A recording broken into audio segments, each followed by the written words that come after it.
fucking shit, guys. Fall Out Boy just dropped their surprise Lake Effect Kid EP, a little dedication to their hometown of Chicago, and honestly, this feels like a dream.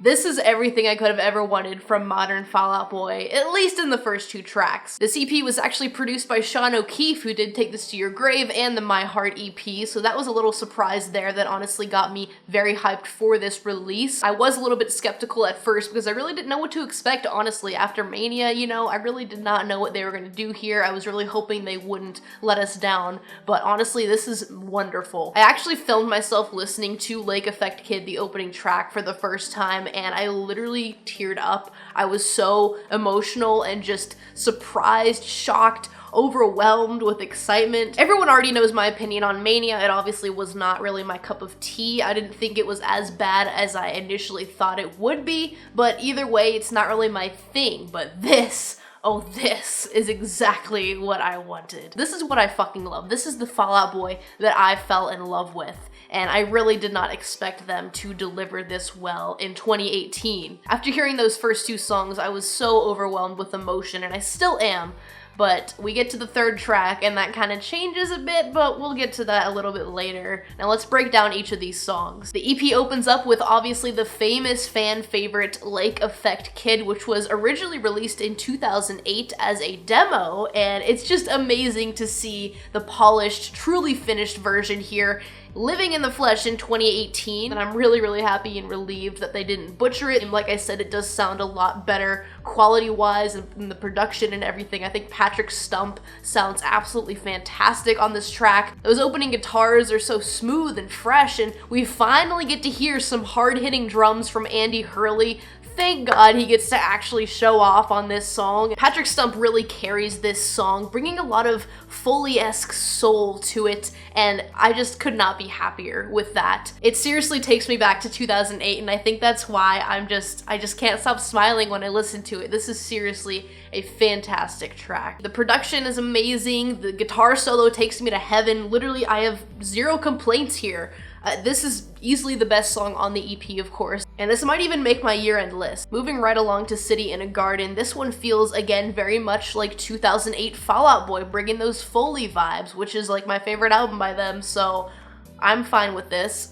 Now this is a simpler tune that's again praising their hometown of Chicago, and I think it sounds very comforting in their delivery. I'm loving the drumming and vocals especially. I think Patrick again sounds really good, better than expected. The chorus is memorable, and this serves as a really sweet little ode to their city. I think it's another really great song, and again, takes me back, brings a lot of nostalgia, and just, it literally makes it feel like it's 2008 again, even though that was 10 years ago. It's absolutely insane. I really have no issues with the first 2 songs, but then we get to the 3rd one, which is Super Fade.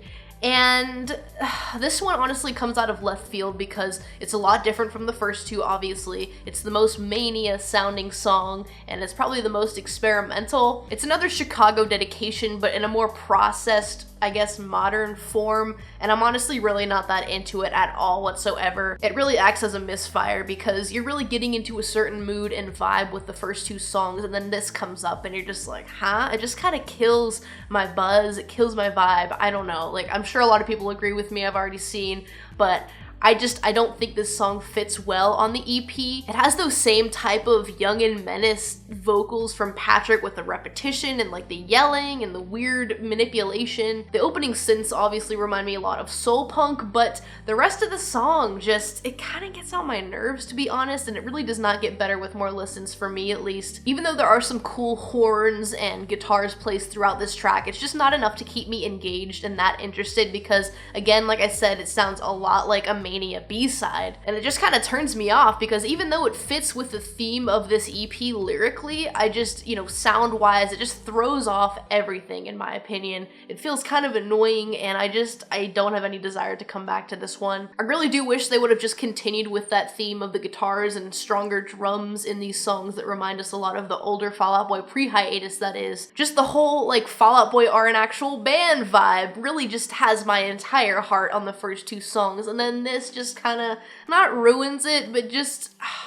They really had a good streak going here, and then, you know, of course, it was too good to be true. Although I will say, I'm not that disappointed, because like I said, I really did not have the highest expectations going into this EP after Mania and all that. And I'm too distracted by the other two songs to be like that mad or upset about the third one, I guess, because those two are seriously way too good. I'm just gonna pretend the third one's not here and go on with my life. Overall, this EP feels very, very, very reminiscent of Foley, and I love that.